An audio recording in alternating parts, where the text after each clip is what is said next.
eu estou estranhando um pouco o Facebook. Não eu, uma porção de gente está estranhando o Facebook. Principalmente quando o Facebook não ouve o que a gente diz. E, portanto, palavras são símbolos. Então, às vezes, uma palavra captada pode ser interpretada no sentido que os ignorantes acabam dando a ela. Né? Tem muita gente que não sabe o significado das palavras.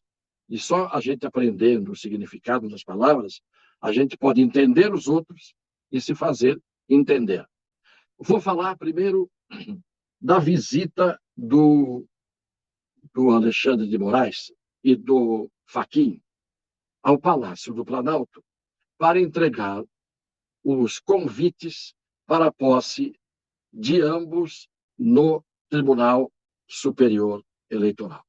Eles foram levar o convite, não é porque eles deixaram o estado de guerra de lado.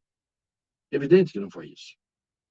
Eles foram levar o convite porque, como presidente e vice-presidente do Superior Tribunal, do Tribunal Superior Eleitoral, TSE, se eles não levam o convite e hostilizam o Poder Executivo, na pessoa do presidente da República, num ano eleitoral, eles que vão presidir os caminhos de agora em diante até a eleição, de tudo o que vai acontecer no universo eleitoral, eles estariam dando de mão beijada para todo mundo ver que eles seriam suspeitos num cargo em que eles não podem ter partido, embora tenham, em que eles não podem estar de um lado, embora estejam, e, portanto, eles foram lá levar o convite para amanhã dizerem: nós não temos nada contra ninguém, tanto que nós fomos levar ao presidente da República pessoalmente, nos dignamos a ir lá pessoalmente entregar os convites. É para esse argumento prevalecer depois. Como é que eles vão fazer um decreto da própria parcialidade? Porque se não fossem, ia ficar escrito, carimbado, certificado, que eles têm partido, que eles têm lado, e eles estariam suspeitos ao dirigir o Tribunal Superior Eleitoral, que vai cuidar das eleições. Para amanhã ninguém poder dizer nada, eles vão dizer: não, nós não temos nada contra ninguém. A despeito de todas as coisas que nós falamos, fizemos, passando por cima da lei, da Constituição, nós não temos nada contra ninguém. Nós somos bonzinhos, somos amistosos, somos cordiais. Então, gente, parem para pensar e refletir. Eles não foram lá porque são bonzinhos, cordiais e generosos. Eles foram lá porque iriam, se não fossem, declarar a sua própria suspeição. Estariam revelando que tem um lado, quando, na verdade, no assunto desses, ninguém pode ter lado nenhum. A imparcialidade nas eleições é um dever. E se os que julgam não fossem lá no Palácio do Planalto levar o convite, estariam mostrando, repito, que tem lado, que tem ideologia e que tem partido. À primeira vista, parecia um gesto de nobreza. Mas, evidentemente, que se fosse um gesto de nobreza, o senhor Alexandre de Moraes não teria cometido tantos atos que de nobreza não tem nada, na medida em que várias vezes ele não respeitou a Constituição. O outro caso chega a ser cômico, mas é trágico, de certa maneira. Quase todo mundo deve ter visto aquele desembargador da Bahia que estava num julgamento online quando, de repente, a estante de livros que estava atrás do desembargador, de um deles, desaba. E ele levanta, vai ali atrás, pega aquilo como se fosse uma pena, não tem peso nenhum. Imagine uma estante abarrotada de livros, o peso que ela tem. Né? O livro, cada livro pesa bastante. muitos livros pesam muito mais.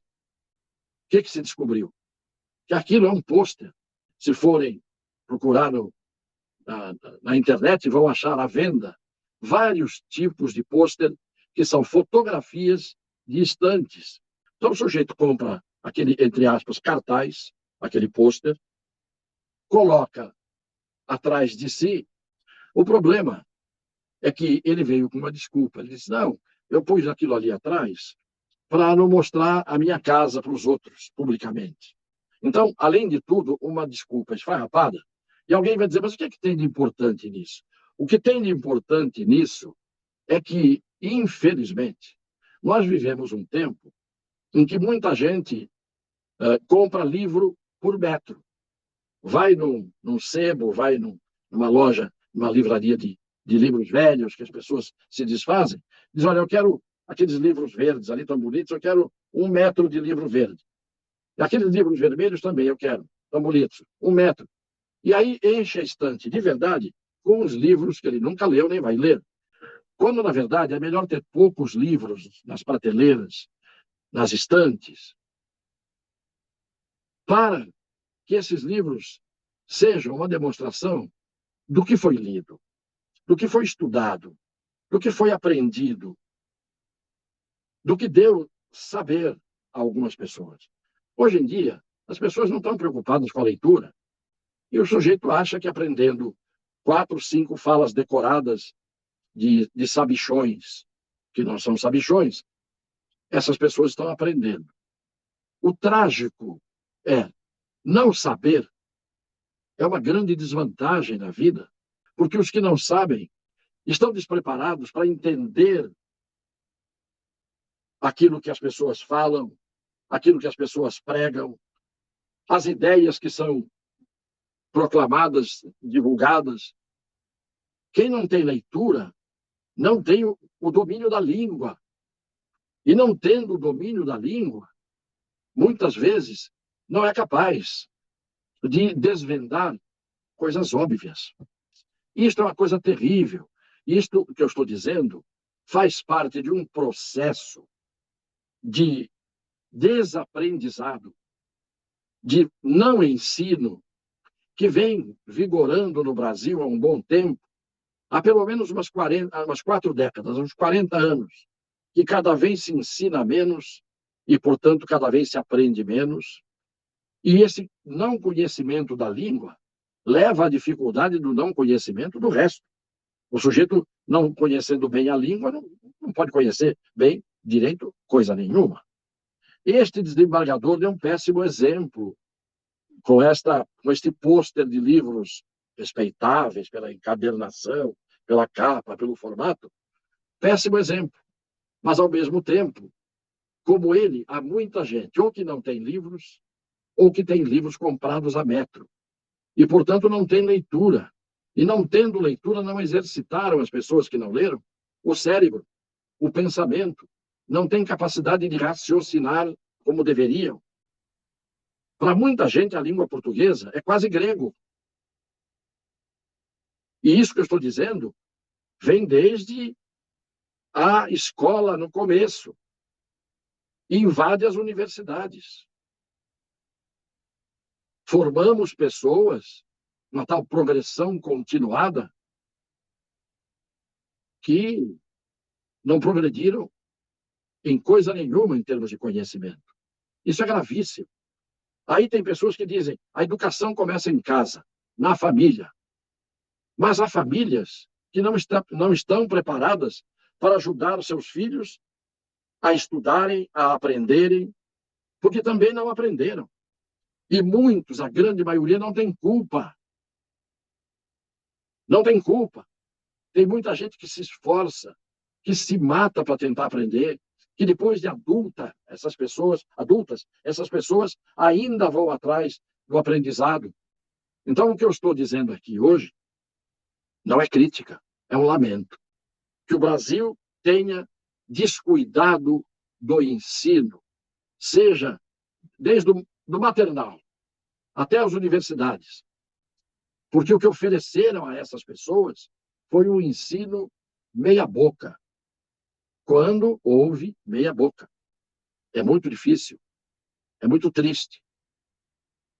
A gente mata em botão muitas crianças, muitos jovens, que não têm os educadores para educá-los. Há grandes professores, há professores abnegados, há professores que foram estudiosos, que sabem transmitir conhecimento, mas estamos longe de ter um corpo docente de professores em todos os níveis no Brasil que seja majoritariamente muito bem preparado para semear o conhecimento. O professor é um semeador e não um ceifador. As famílias não têm culpa, os alunos não têm culpa e muitos professores que sabem pouco não têm culpa. Pois foi isso que os desgovernos sucessivos deste país colocou em vigência e em prática na esfera da educação. E eu estou falando muito mais do ensino do que da educação. Porque a educação, até mesmo o analfabeto pode dar aos seus filhos. Porque é uma questão de personalidade, de caráter e de princípios. Então, hoje eu mudei um pouco de assunto e, de certa maneira, um pouco também fiz isso de propósito, para entender que eu compreendo bem aquela meia dúzia de pessoas, são muito poucas, né, que vêm opinar e fazer comentários sobre as lives, criticando sem saber por que estão criticando e não tendo entendido as coisas que foram ditas. Eu tenho realmente uma pena de que isso aconteça. Mas a gente tem esperança de que as novas gerações se toquem, se deem conta de que isto tem que mudar. Porque, a continuar do jeito que está, vamos virar uma tribo que não vai conhecer nada de importante para as suas vidas e para a vida dos seus descendentes.